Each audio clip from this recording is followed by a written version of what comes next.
नमस्कार, welcome to my channel. मैं हूं मनीषा। दोस्तों, आज की वीडियो में हम जानेंगे कि करवा चौथ का व्रत हमें कब करना है, करवा चौथ व्रत करते समय क्या-क्या सावधानियां रखनी चाहिए। साथ में आप सभी के बहुत सारे सवाल हैं, उसके जवाब भी हम इस वीडियो में शामिल करना चाहेंगे। तो चलिए वीडियो की शुरुआत करते हैं। दोस्तों, यदि आप हमारे चैनल पर पहली बार आए हैं तो चैनल को सब्सक्राइब जरूर करें। सब्सक्राइब करने के लिए बेल आइकन को प्रेस करें, जिससे वीडियो की नोटिफिकेशन आपको सबसे पहले पहुंचे। और दोस्तों, आपकी जानकारी के लिए बता दूं कि करवा चौथ की पूजा विधि, करवा चौथ पे हमें जो है सरगी में क्या-क्या लेना चाहिए, या फिर हम सासू माँ का बायना क्या-क्या निकालें, सभी वीडियो मैंने आपको दी है, तो आप प्लीज उसे चेकआउट जरूर करें, जिससे आपको सभी जानकारी प्राप्त हो सके। यदि आप पहली बार व्रत रख रहे हैं तो उस वीडियो से आपको काफी हेल्प होगी। तो चलिए आज की वीडियो हम शुरू करते हैं। दोस्तों, जैसा कि करवा चौथ का व्रत कार्तिक माह की कृष्ण पक्ष की चतुर्थी तिथि को किया जाता है, और इस दिन सभी सुहागन स्त्रियां अपने पति की दीर्घ आयु के लिए भगवान शिव के परिवार की पूजा करती हैं और उनसे अपने पति के दीर्घायु की कामना करती हैं, निरोगी भव की प्रार्थना करती हैं। इस तरह से दिन भर निर्जला व्रत ये किया जाता है। व्रत में अन्न और जल दोनों का त्याग किया जाता है। संध्या के समय चंद्रोदय यानी चंद्र देवता को अर्घ देकर पारण किया जाता है। तो यह व्रत की विधि होती है, और इस दिन हम अपने बड़े बुजुर्गों का आशीर्वाद भी लेते हैं, यानी कि जो हमारी सासू माँ होती हैं उन्हें हम कुछ उपहार देते हैं और उनसे आशीर्वाद प्राप्त करते हैं। तो दोस्तों, इस बार का व्रत जैसे कि करवा चौथ का 4 नवंबर को रखा जाएगा, और इसके पहले आप पूजा की सभी तैयारियां कर लें। दोस्तों, करवा चौथ के व्रत में कई महिलाओं ने पूछा था कि हमारा पहला करवा चौथ का व्रत है, तो क्या इस बार जैसे कि पुरुषोत्तम मास लगा हुआ था, तो क्या हमें व्रत आरंभ करना चाहिए कि नहीं। तो दोस्तों, वैसे तो जब पुरुषोत्तम मास लग जाता है तो कोई भी व्रत नया नहीं शुरू किया जाता है, क्योंकि जब भी पुरुषोत्तम मास लगता है तो हमारा बृहस्पति यानी गुरु ग्रह अस्त हो जाता है। लेकिन इस बार जो वर्ष 2020 में ये पुरुषोत्तम मास लगा हुआ था, ये अभी अश्वनी मास में लगा हुआ था, तो इसमें गुरु ग्रह अस्त नहीं है। इस वजह से आप इस बार करवा चौथ का व्रत शुरू कर सकते हैं। अभी हमारे पंडितों ने, हमारे गुरुजनों ने ये सलाह दी है और ये बताया है कि इस बार का करवा चौथ का व्रत, या फिर आप कोई भी और नया व्रत करना चाहती हैं, तो वह हमारे लिए शुभ होगा, इसलिए आप वह व्रत कर सकती हैं। तो ये महत्वपूर्ण जानकारी है। कई लोगों ने प्रश्नों में भी पूछा था कि हमें व्रत करना चाहिए या नहीं। दूसरा अहम सवाल था, कई प्रेग्नेंट महिलाओं ने पूछा था कि करवा चौथ के व्रत में जैसे कि अन्न और जल का त्याग किया जाता है, तो क्या प्रेगनेंसी में भी हम इस व्रत को कर सकते हैं या नहीं, या फिर जल और फल लेकर ये व्रत किया जा सकता है। तो दोस्तों, बिल्कुल आप कर सकती हैं। प्रेगनेंसी में आपके गर्भ में एक शिशु पल रहा होता है, तो ऐसे में आप उसे भूखा ना रखें, इस स्वास्थ्य के लिए उचित नहीं होता है। तो आप जल, फल और ड्राई फ्रूट्स, दूध, सभी चीजें आप लेके व्रत करें, और संध्या के समय पूजन करके भगवान शिव, माता पार्वती का चंद्र को अर्घ दें। उसके बाद आप जो भी पारायण करते हैं वह कर सकते हैं। यदि मान लीजिए आप किसी बीमारी से ग्रसित हैं, कोई आपको ऐसी कोई लंबी बीमारी हो गई जिसमें मेडिसिन आपको लेना पड़ता है, तो भी आप मेडिसिन ले लीजिए, और जो जरूरी चीजें हैं, यानी कि आप दूध ले सकती हैं, उसमें ड्राई फ्रूट्स डाल के उसे बॉयल कर सकती हैं, जूस ले सकती हैं। इस तरह से करके भी आप दवाइयों के साथ भी यह व्रत रख सकती हैं। पहले आप अपने स्वास्थ्य को ध्यान में रखें, उसके बाद आप व्रत करें। तीसरा अहम सवाल था कि क्या हम पीरियड्स में ये व्रत करें या ना करें। जैसे कि बहुत सारी महिलाओं की डेट्स इसी पे आ जाती है, किसी व्रत पे, तब ऐसे में व्रत करना चाहिए कि नहीं। तो आप बिल्कुल व्रत कर सकते हैं। पीरियड में व्रत करने की कोई मनाही नहीं होती है। आप पूजा ना करें और ना ही पूजा के किसी भी चीजों में शामिल हो, यानी कि आप पीरियड के समय किसी भी वस्तु को ना छुएं। आप मानसिक विधि से पूजा कर सकती हैं। भगवान शिव के मंत्रों का जप आप अपनी उंगलियों पर कर सकते हैं। आप एक स्थान पर बैठें और भावना बस आप अपने भगवान को पूजन अर्चन सभी चीजें आप उन्हें अर्पित करें, और भगवान शिव के मंत्रों का जप करें, और अपनी आंखों से चंद्र का दर्शन कर लें। ऐसा भी करके आप व्रत कर सकती हैं। तो इस तरह से यह व्रत करें।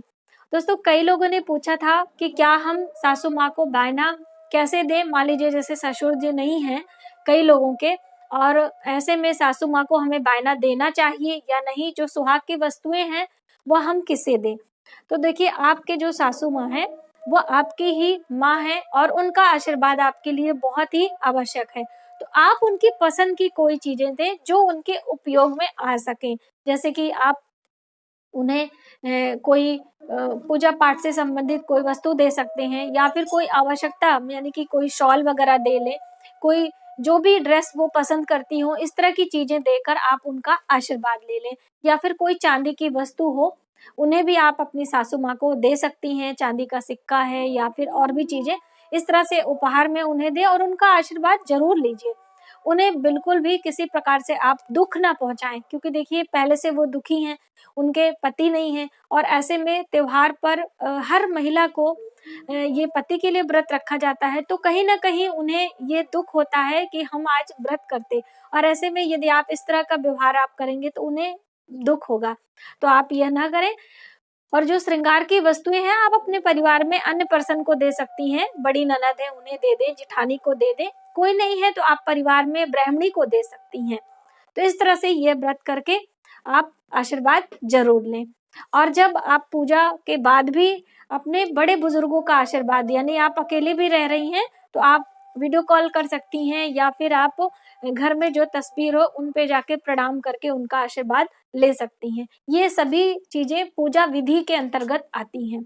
और एक बहुत महत्वपूर्ण सवाल था, कई बहनों ने पूछा था कि उनके पति उनके साथ में नहीं है, किसी जॉब के कारण बाहर रह रहे हैं, या फिर जिनकी सगाई अभी हुई है वो भी व्रत करना चाहती हैं, तो क्या कर सकते हैं। तो बिल्कुल आप व्रत कर सकती हैं। अभी तो डिजिटल इंडिया है, तो आप वीडियो कॉल करके व्रत का पारण कर सकती हैं, यानी कि उनसे आशीर्वाद ले सकती हैं। उसके बाद स्वयं के हाथों से आप जल पी सकती हैं। तो इस तरह से कर लीजिए। पहले तो दोस्तों जैसे वीडियो कॉल वगैरह नहीं था, बहुत सारे महिलाओं के पति आर्मी में रहते हैं, नेवी में रहते हैं, तो वो प्रेजेंट टाइम पे नहीं पहुंच पाते हैं। तो ऐसे में सभी महिलाएं उनकी फोटो देखकर ही व्रत का पारायण करती थी और ऐसे अपना व्रत खोलती थी। तो आप भी इस तरह से कर सकते हैं, ये कोई वैसी नहीं है। अभी तो आप वीडियो कॉल वगैरह करके इस तरह से कर सकते हैं। अब हम आते हैं दोस्तों अगले सवाल पे। कई महिलाओं ने पूछा था कि जैसे अभी लॉकडाउन के चलते बहुत सारे लोगों का बिजनेस जो है काफी डाउन हो चुका है, तो ऐसे में बहुत सारी परेशानियों का भी सामना करना पड़ा है। तो क्या साड़ी वगैरह जरूरी है, सभी चीजें नहीं ले? तो कोई जरूरी नहीं है। देखिए जो आपके पास पहले की साड़ी हो आप उसे ड्राई क्लीन करवा लें, यानी साफ सुथरी होनी चाहिए। और मान लीजिए आपका शादी का लहंगा है, उसे आप धुलवा लें, साफ करा लें, उसे भी आप रिपीट कर सकती हैं, पहन सकती हैं। अभी जो हरतालिका तीज पे मान लीजिए आपने कोई नई ड्रेस ली है, उसे भी पहन के आप पूजा कर सकती हैं। साफ सुथरा होना चाहिए, इस बात का आपको ध्यान देना है। और जैसे कि पूजा की जो सामग्री है, जैसे करवा, कई लोगों ने पूछा था क्या हमें हर बार लेना होता है। दोस्तों मिट्टी का करवा आपको हर बारी नया लेना होता है, क्योंकि वह मिट्टी का जो होता है एक बारी इस्तेमाल करने के बाद दोबारा हम उसे रिपीट नहीं कर सकते हैं। और जो धातु का करवा होता है, मान लीजिए आपके पास पीतल का करवा है, तो वह आप इस्तेमाल कर सकते हैं। मिट्टी का करवा बहुत महंगा नहीं आता है, तो आप उसे हर बार लें। और जब उसका इस्तेमाल यानी कि करवा चौथ के बाद में उसमें कुछ अनाज भर के आप अपनी रसोई में रख सकती हैं, बहुत ही शुभ होता है। और करवा के साथ में जो आगे सरई डाली जाती है, वह कुश घास के अंदर से निकलती है, और उस कुश घास में भगवान विष्णु, ब्रह्मा और शिव का वास होता है, इसलिए वो सरई बहुत ही शुभ मानी जाती है। तो सरई भी आपको ले।